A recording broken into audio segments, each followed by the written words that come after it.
Okay, I'm hoping to be able to show how to initialize the multi-track recording. So I'm here on the Mac Mini to the left of the soundboard at high point. We're going to open up TracksLive and we're going to load one of our templates. And so our most recent template is here recording with the date. Looks like I've set this up on May 24th. So we're going to double click on that recording. It's going to immediately ask us to create a new session. So we just want to use a naming convention like what we've done before. So HP for high point, today's date 06/01/23. So that's June 1st, 2023. Just keeping the similar naming convention will help us when we're looking through archives. It goes into the music folder, and as we create this session, it creates its own folder structure. So we can just save here. It just takes a second for it to go ahead and load up all of our presets. These presets include things like the routing that we've set up to allow for all of these channels to be functional. I'm going to go ahead and try to expand out this window a little bit to give us some more space to work.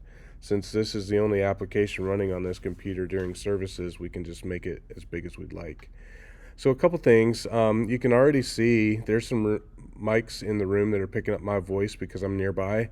And so we can see little meters here that will actually register that this stuff is actually coming through. So as instruments are being played, you'll start to see them register there. I do want to show a couple of things that may be needed for troubleshooting to ensure that you're getting the best experience.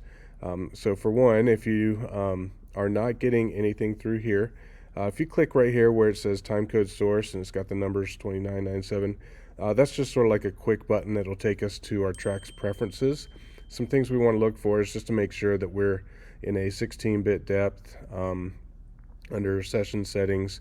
And if we go up to audio system settings, we want to make sure our interface is set for TracksLive. Our sample rate is 48K. The buffer size doesn't matter, but what we have there should be fine. And we want it set for stereo out. Now, stereo out allows for a user to plug in their headphones right directly into the Mac Mini, which I have currently plugged in. And so our left and right outputs are the left and right outputs of our headphones. And we've got all the other outputs that would go back to our soundboard. We've got those turned off because we don't really want to be sending any sound back to the soundboard at this point. So these are the general settings. If you're troubleshooting, maybe take note of that and look at them, make sure things look good. We'll tap OK. Next thing I want to do is just make it easy for the user to operate this control panel. So if we go to the little I button to open up our info tab, you can see now our master bus. This is the volume level that the user who's wearing headphones is going to hear, and this is everything combined. So everything that's been turned on in the right side as far as instruments and inputs, this is going to come through the master bus, and we can listen to that through the headphones. The next thing we want to look at is, we're going to skip the second tab, we'll go to the third. This is just metering, and these are just larger meters from what we saw before. If we hit the same button again, it brings us right back. So it's all these same 32 meters that we see up here. It's just giving it to us larger. So if we wanted to see a little bit more specifically what our levels of input are for each channel, this is where we could see that maybe in a bigger view. The one button we did skip, I'm going to jump back to that now. So if we tap on this view, it actually gives us a mixer. And so if you have headphones plugged in and you're listening into what's coming through your headphones, you can adjust the levels of instruments here to give yourself kind of a nice mix in your ears. And so you may have to actually use your mouse across the bottom here to go left and right across everything, because it just doesn't all fit on the screen. But over here on the right, we've got like our room mics, and you can see my voice coming through. I have these actually turned down because while I've got my headphones on, I'm not wanting to hear those so much. And so as you're listening to the band practice, you can set some levels throughout here, or you could leave them exactly as they are. But you can also do things like mute a channel or solo that channel. And when we choose to mute a channel, it basically just makes it so that the sound that would be coming through that channel is not going to be sent over to your headphones. It doesn't affect the way that it would be recorded though. As long as this red dot is turned on, it's going to record whether you've got it muted, whether you've got the volume down, any of that. It doesn't make a difference.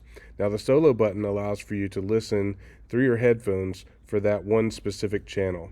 So right now I've only got inputs coming through my room mics, but I could solo that in my headphones and I would only hear just that mic and nothing else when it's soloed.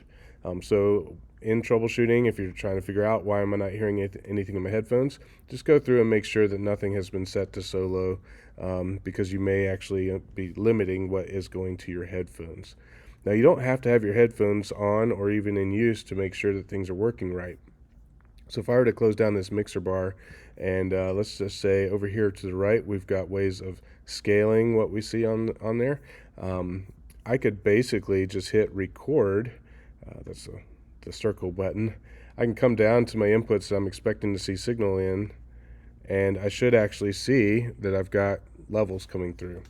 And so if I tap on the mic that's right in front of me, you can see that it's actually creating some waves that are visible here.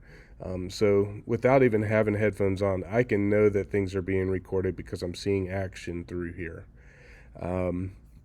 The last thing I wanted to do is just show you the general way of doing the recording. So I'm going to stop this recording now. I'm going to go ahead and shrink down the size of what we had so I can see more of the channels. And you might notice it has recorded up to a certain point, and so my playhead can go to the end of that point, and then when I hit stop on the recording, that playhead actually went back to the beginning. You need to make sure you pay attention to this, because if I were to hit record again, it's actually going to record over where I had previously recorded, and that might not be desirable. And see, I hit stop, it goes back to the beginning again. If you're wanting to make sure you don't overwrite something, just move your playhead to another spot in the timeline and hit record, and it will start recording from there.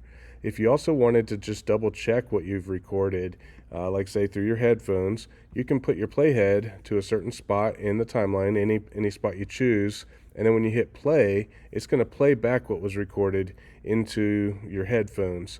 It doesn't go anywhere except for your headphones, so that's a way for you to kind of monitor that even when things are happening in the service. And so you can just use your stop button there. And again, each time you hit stop, it goes right back to where the playhead had originally been. So you have to keep that in mind as you're setting things up for your recordings, because you want to make sure you're not overwriting recordings unless that's actually your desired result. Now that we've got a few recordings, we need to export what's here. And so we've got a couple things you want to do. First, just simply save. That way, if no exports happened, somebody else could still come back behind you and do the export later. But if you got the time, let's go ahead and create an export. And so we've got a couple options. The mix down is the export of what you heard in your headphones.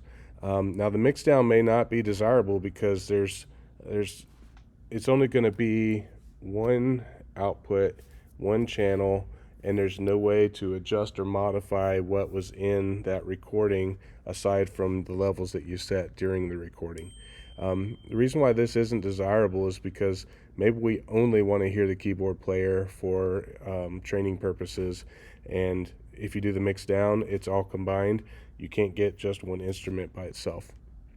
Now if we choose stem export, the stem export will take every one of these individual instruments and all of their recordings, and it will create a different file for each instrument, so that way they can be isolated and they can be combined again in another editing software or another playback software, so that we can listen and monitor each instrument or input individually, and we can also use them for virtual sound checks and things like that in the future. So we're going to choose stem export, and the format that they give us as a default is fine. So we're just going to use wave, the 16-bit depth, sample rate is 48 kilohertz. I turned off dither and normalized. Those are just things we don't need.